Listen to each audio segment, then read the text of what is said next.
Yung isang barko nasira na, barkong Genesis 2815. Anong masabi mo kuya sa ginagawa nating barko? Yung masyadong malamig sa Dubai. Ano pa? May pang masaya pa. Daman Darakat Sea Bark. Ginagawa na yung barko, kinukulayan na namin. Ito yung part 2 ng pangalawang barko namin guys. Yung isa, yung ano yun, yung anak. Ito yung tatay. Ano, manicurean na namin.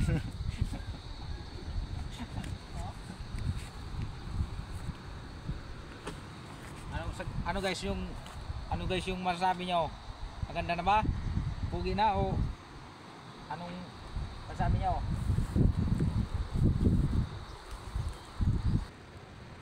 Kumano niya doon, bangitan din daw. Maray na. Okay. Ano guys?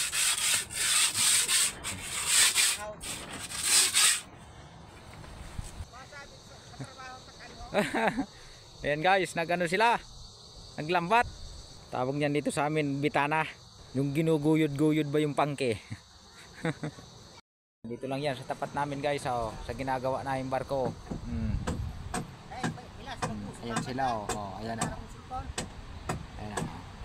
Ito yung barko namin ginagawa. Sa unahan may dalawang barko pa dyan, oh. Ayan, dalawang barko, oh. Yung isa, ito pa yung isang barko, oh. Madami nakaparking ditong barko. Yung sa una, mayroon pa doon. Ayan sila, oh. Dagsa na.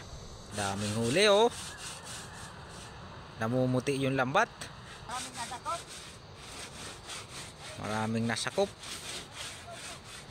Nahuling ano, balanak. No. Oh, mayroon nakakawala, namimisik-misik ano, no. Ayun. Yan. Isa pa dito. Isa pa ditong ano, speedboat. Yan yung speedboat. Yung speedboat namin na pang ano, pangkatangyanan. Meron pa yung kulay, meron pa yung green, tsaka red, pula.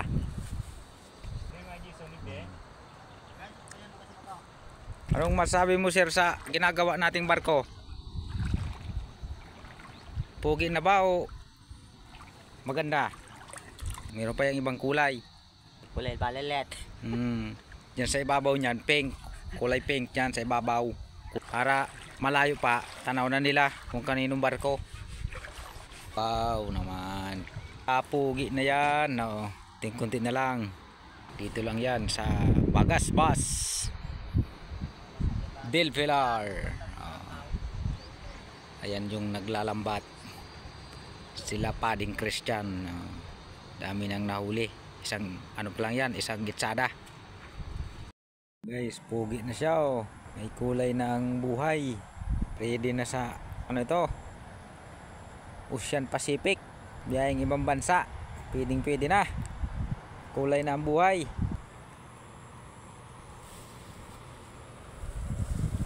Yun. Ito yung speedboat. Butas na sa sobrang bilis nito. Yan, nagbutas-butas na siya, oh. Sobrang bilis.